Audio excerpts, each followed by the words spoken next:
Good afternoon, everyone. This afternoon I'm going to be chatting to Ricky Locke.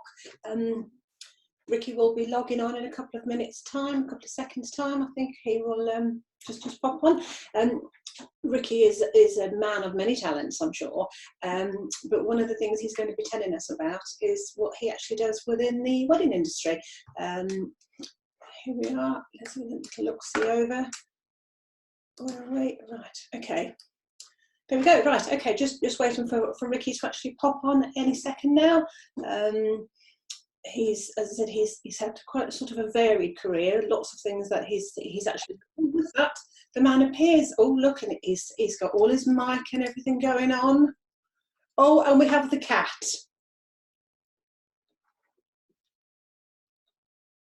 Good afternoon, Ricky. Can you hear me? Okay. You can hear me. I can hear you now. How are you doing? I can now. Yes, I'm fine. I'm fine. I was just telling people you were a man of many talents, and I wasn't expecting to actually see the cat come as well. Yeah, he keeps coming back today. Yeah, for some reason. I think he's hungry, so hopefully he'll stay out of the way. So yeah, how are you? All right? Yes, I'm grand, thank you. Yes, yeah, not too bad at all. Enjoying the sunshine while we have it, because I hear snow's on the way. Yes. Yeah. Oh, I've not heard that at all. All right. Well, wow. It was on GMTV this morning, and if it's on GMTV, it's equivalent to being on Facebook, isn't it? You know, yeah, it's true. If you hear it there, well, it has to be true. Apparently, there is an Arctic blast coming in.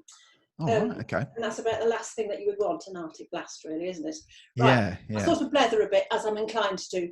Okay, Ricky, tell me who you are and what you do. Yes.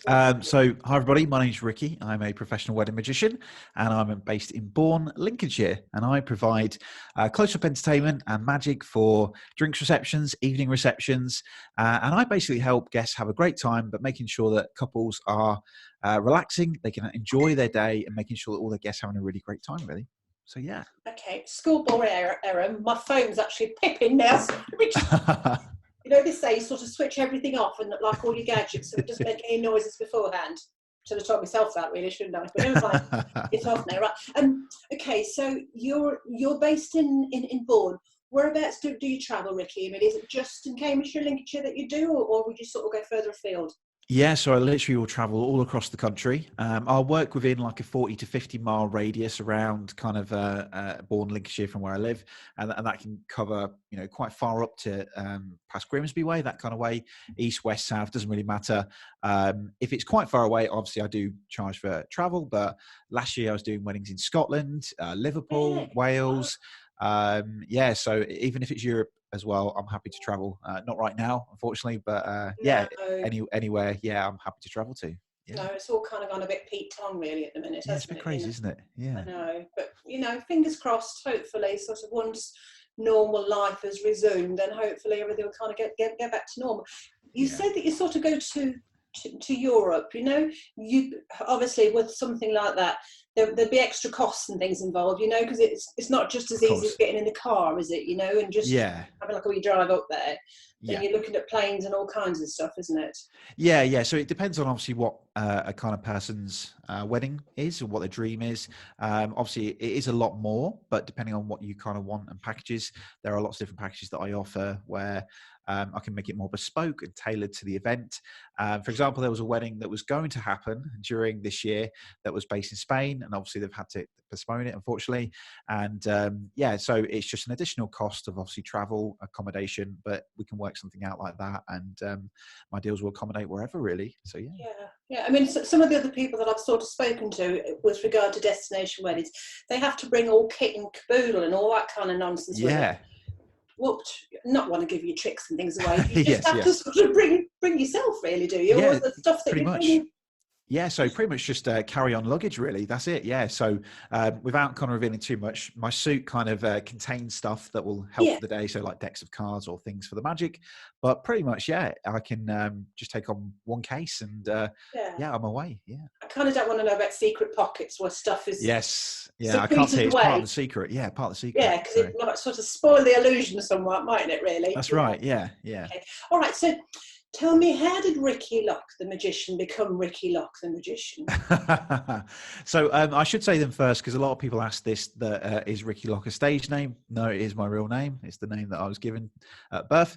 I started magic it's probably about now 15 years ago.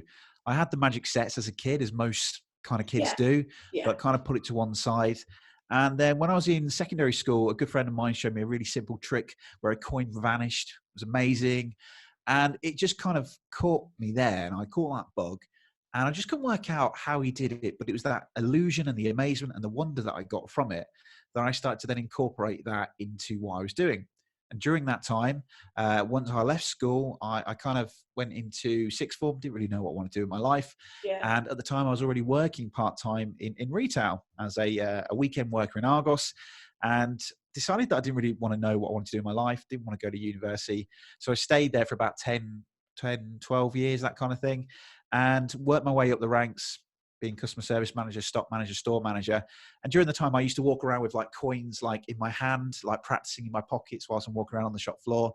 And when I became a customer service manager, I kind of really brought out the personality.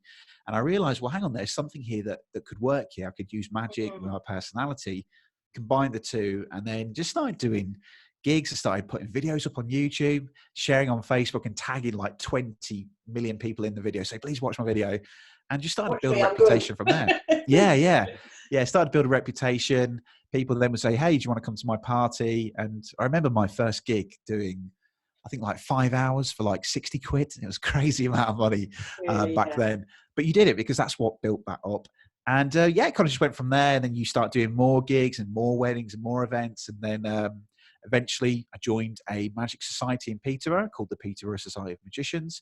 And over the years, kind of formed a big network with lots of other magicians, lots of expertise. And I'm now president there, which is a massive honor to be part of that. And then later on joined the Magic Circle. And it's just kind of sprung from there, really. Yeah.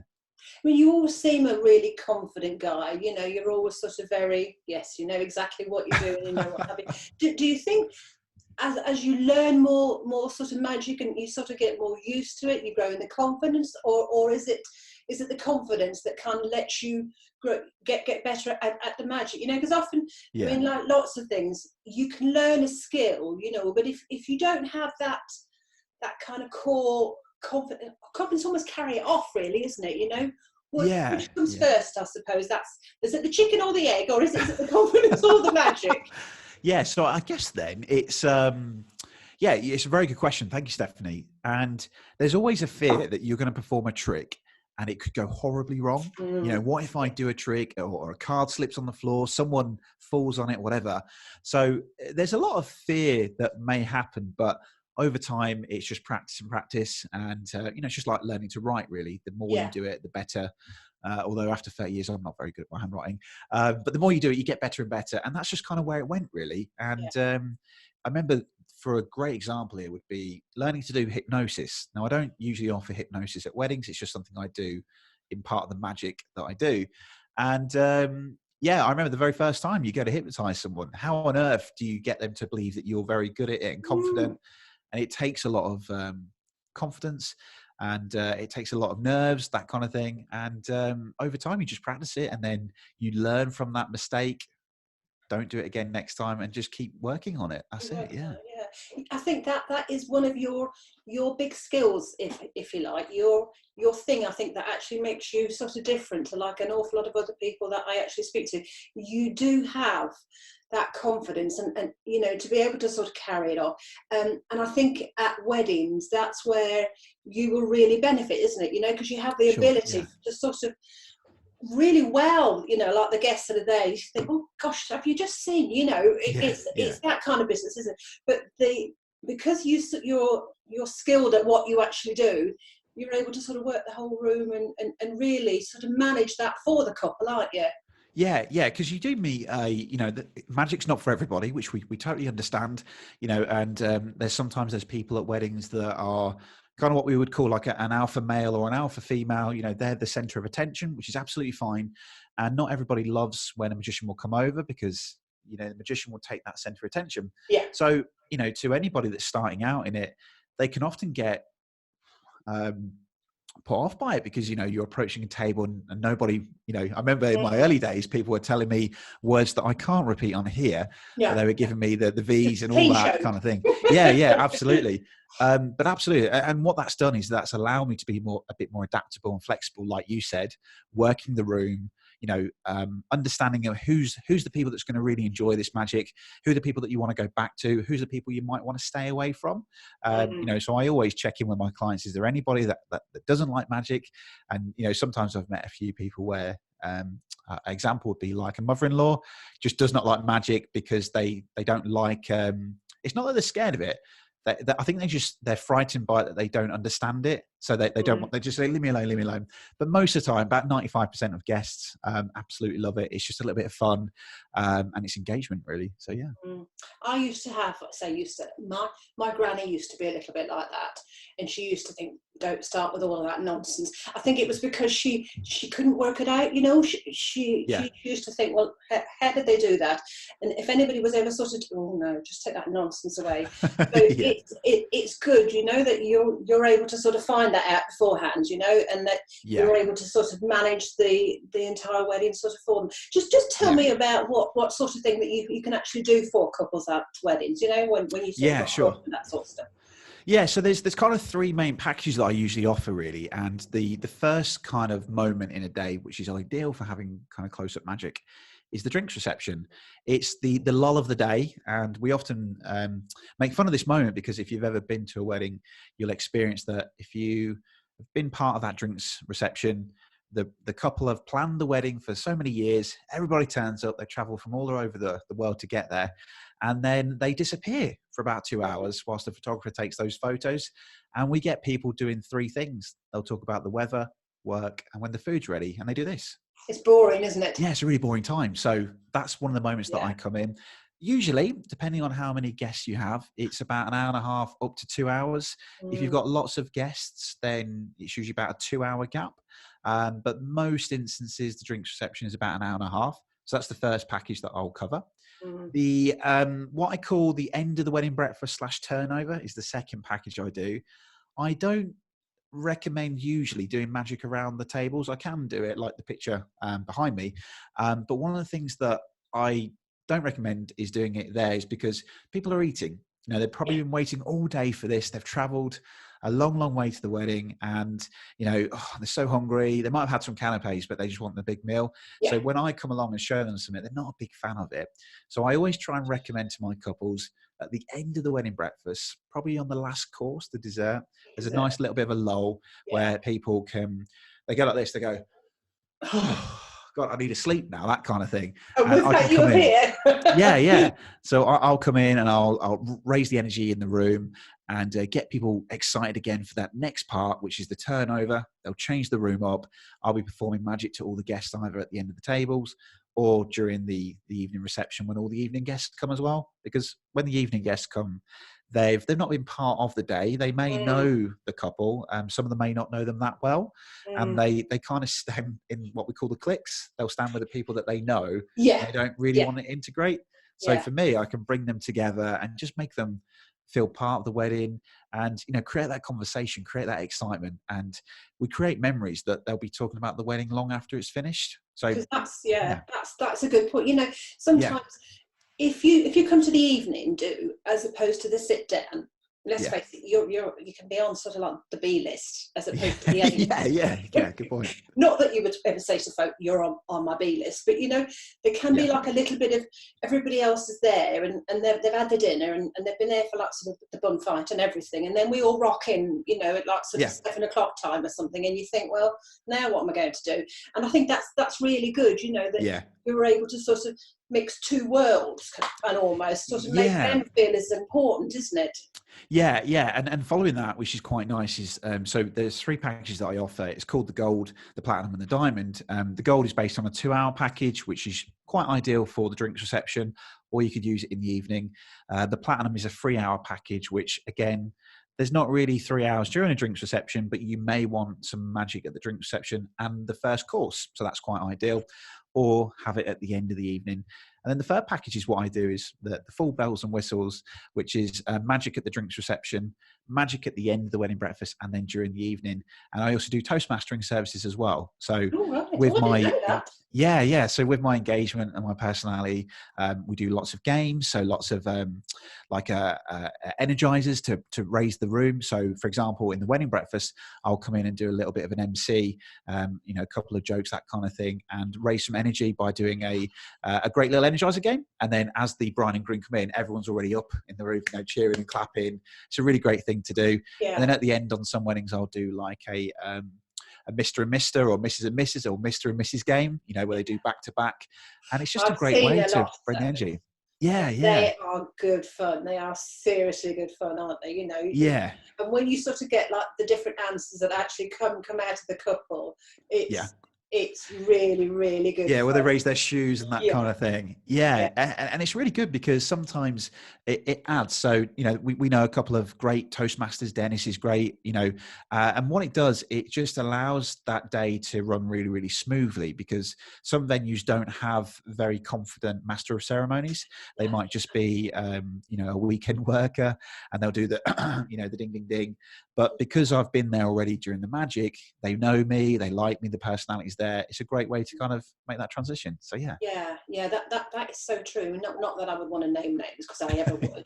I'll perhaps tell you separately, but now, now I wouldn't.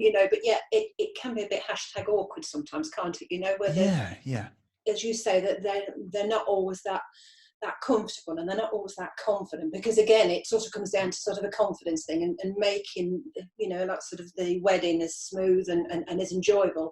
And if you sort of got somebody standing at the door and everybody's ignoring them, you almost need to go into boss mode. But if you're already there and you're sort of like a part of what's happening, then people will naturally sort of look to you to sort of lead in that direction.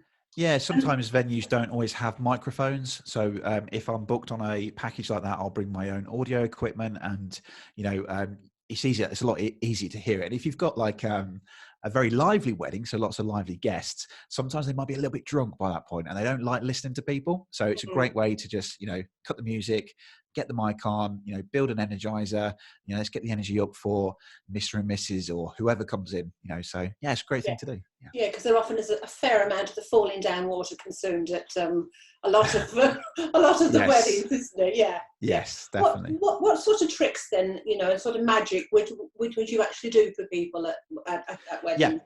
So I do a magic which you would class as close-up magic. So a lot of people see magic on TV, which we would call stage magic, and it's further away. So close-up magic is, it's ironic talking about this now, isn't it? Because of COVID, but because we're 2 meters apart. But usually I do magic up close and personal, in groups of probably 5-6 people, and they'd all be getting involved. It can be card tricks, coin tricks. I do mind reading tricks. I do tricks with people's items, borrowed items. As it says on the banner as well, I do pickpocketing as well. I don't always offer that for weddings, but sometimes the groom has asked me in the past, can you pickpocket my best man? That kind of thing. I do give everything back as well, but it's just for fun. That always really shocks me, Ricky, how people can do that. Yeah.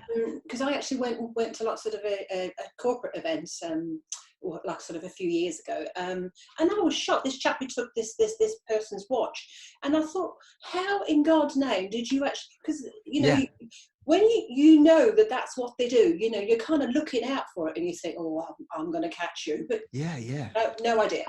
Yeah, and I guess that's part of the misdirection. So as a performer, we come in, we create that relaxing atmosphere and engaging atmosphere where like. When I say I touch people, that sounds very, very weird, but people get comfortable with me. You shake hands, you say hello, and that's when, like in that instance, there you could steal a watch from somebody, but it's that misdirection that you're creating. So yeah, never saw it coming, no idea whatsoever. And the next minute, the fella stands there with it in his hand, and you could see everybody thinking, "How did he just do that?" Yeah, and people look at each other, don't they, and think. Because clearly, if I don't know how he's done it, somebody standing beside me must know. You can almost feel like sort of a ripple going around the room, can't you? Yeah. And do you know what? Just thinking on that, I've just remembered a moment here, going back to what we said about the in-laws that didn't like the magic. There is a degree which you always battle as a magician. is that you're due to the stereotypes. So if you were to Google magic right now or magician, you may see some awkward photos of top hats, rabbits, doves. And magic's massively changed. Magic's a bit more of a modern thing. If probably 10 years, 15 years ago, you may not have seen many magicians. It's not the first thing you think of when you think of a wedding. But I tend to think of myself first and foremost as an entertainer. I'm here to entertain your guests, to engage them. The magic just comes second. And the magic is not, it's not about the trick. The magic is what you experience and what you feel. So, it's the, oh my God, oh my God, oh my God, did you see the magician? That was amazing. It starts conversations. It breaks the ice because we've all been there. It's a bit awkward. Oh, who are you? Do you know the groom? Yeah, I do. Yeah.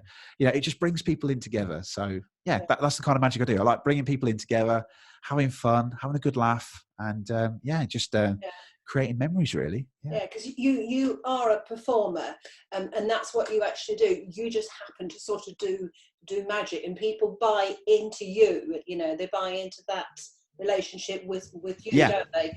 That's right. And it's just that you happen to sort of do that by the medium of magic. That's right. Okay, so we are going to buy into you then, Ricky, and we're going to have you come along.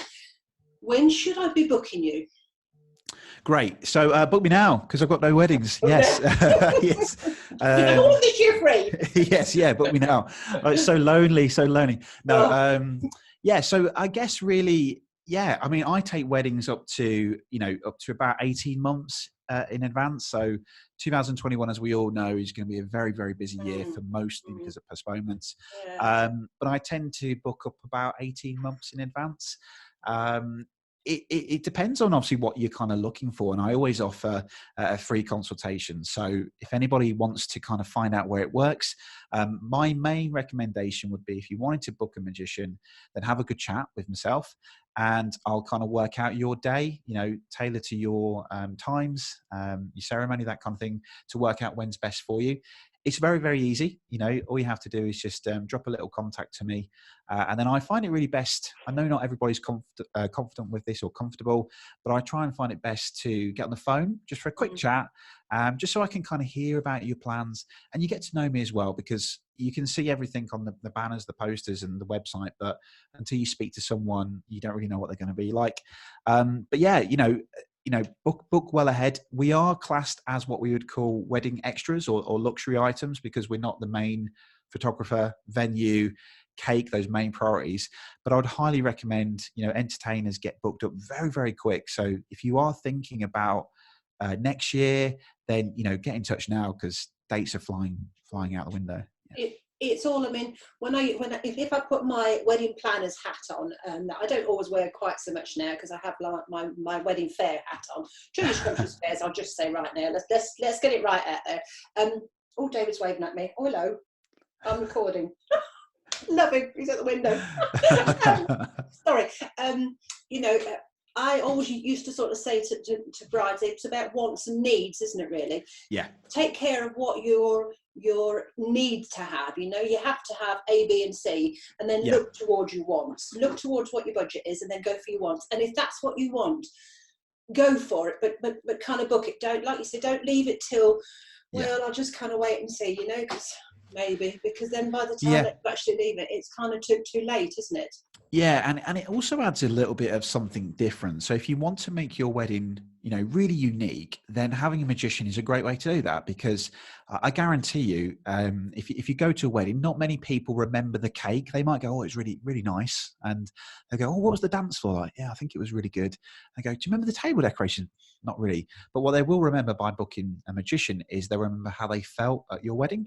So I highly recommend, we're not classed as the main priority, but it is an essential to me because you're going to create this massive engagement. You're going to make sure that all of your guests are not bored. They're having an amazing time, and you can relax knowing that, oh my God, are the guests happy? Are they okay?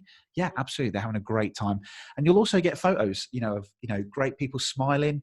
You won't get people, photos of them on their phones or on their watches going, it's a great smile, great engagement, and that's really good. So yeah, it's like that old saying, isn't it? People forget what is it? People forget that what you say, and they'll forget what they see, but they never forget how they actually felt at any one particular time. And like you That's say, it, yeah. for Yeah. like a long time, years afterwards, it was saying, oh, do you remember that guy at James Ross's wedding or so, whatever? He was really good. He was really fun. And that's the kind of stuff that sticks with you for like sort of years and years. Yeah. You know, oh, sorry, Stephanie. No, I was only going to say, obviously now with all this kind of nonsense going on, you know, people can't sort of, you know, either pop and see you, or you can't pop and see them, or we can't meet at wedding fairs and anything. But everybody's doing things much more now, so that we're doing Zooms like we're actually doing now. Everybody's doing things over the internet, aren't we? So, you know, I think from a couple's point of view, they're still able to sort of see you, and you're able to see them, and you can still build up that connection, can't you? But, you know, prior to their wedding. Yeah, sure. So for anyone that's interested, I'm offering free consultations. Very similar situation like this, where I'll go on a live or a Zoom platform, and I'll just get to meet you, and you can ask me any questions. And I also demonstrate a little bit of magic. So I have 3 tricks that I usually perform, kind of like a live situation like this. It's like a mind reading trick, because you can't really do card tricks, that kind of thing, over this. But it's just a great way that you can kind of see my personality. So when I perform the tricks, I'll perform them as if I'm performing in front of you right now at a wedding fair, or actually at the wedding on the day. But it gives you a great idea that you know what my personality is like, and if I'd be a good fit. Because, you know, let's be honest, you might Google a magician, but you don't really know what they're like until you see them. So having a platform like this, you know, offering a free consultation, there's no obligation to book me, but that free consultation means that you can get to know me and just see if I'll be a right fit. And then you can make your decision after that. But I found it quite effective. Over the last couple of weeks, I've had 3 consultations, which was 2 weeks ago, and 2 out of 3 booked me from it, just because they really enjoyed it. I made them feel welcome, and they can just kind of imagine what I'd be like on their day. So, good. See, we wouldn't let a silly little thing like a worldwide pandemic stop play, would we? Of course, yes. None of that nonsense, are we? You know, still got to plough on with it. Okay, Ricky, just before we finish, tell me what would be your top tip for couples? I mean, it doesn't have to necessarily be connected with marriage, with sort of magic, but if you had to give like a couple a top tip. Yeah, so my top tip would definitely be get to know your supplier. So, you know, do your research, you know, don't just go on the first supplier that you see.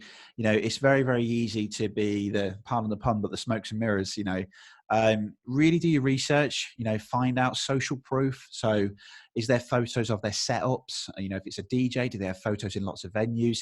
If it's a magician, are they performing quite a lot and regularly? You know, really do your social proof. Is there stuff to back up their credibility? Because I know so many of my couples in the past who have booked suppliers, and it comes to the big day and they've either let them down or not turned up, and it's a very emotional time. So my top tip would be definitely invest a bit of time researching your suppliers, get to know them. Can you do a consultation like this over the phone? You know, get to know your suppliers so that you feel comfortable, because if it's like a photographer, they're going to be with you for the whole day. So really make sure that you feel comfortable around them. And I think as well, this is one of the good things about this platform, Stephanie, is that sometimes in a wedding fair, you may walk around and only spend 2 minutes with a stand and then go to the next one. Whereas this, it allows that time to really get to know each other. So invest a bit of time and research. Do your homework. Yes, definitely. Go into school teacher mode, do your homework. Okay. Right, well, obviously Ricky's going to be taking part in the virtual wedding fair that we have happening this weekend, but this particular video is going to be uploaded to the Wedding Hub. We're going to put it over on our YouTube channel. We'll put it across lots of sort of our social media. So if you don't happen to be watching it, coming up for the 8th and 9th of May, Ricky may not be taking part in the virtual wedding fair this weekend. It won't be happening. Yes. So what I will do is when I actually post this up, we'll put Ricky's website, we'll put your telephone number, and we'll put lots of email and everything as well. So that obviously if somebody wants to get in touch and get you booked up, then they know where to find you. Okay, it's been lovely chatting to you. The sun is just shining through my window, as it always does. David has now moved on, as you'll be glad to hear, so he's not stood outside the window waving at me. We're off our heads, aren't we? But anyway, thank you ever so much, Ricky. It's been lovely chatting to you, and I shall chat to you again. Brilliant. Bye-bye. Thanks, Debbie. Take care. See you later. Bye-bye.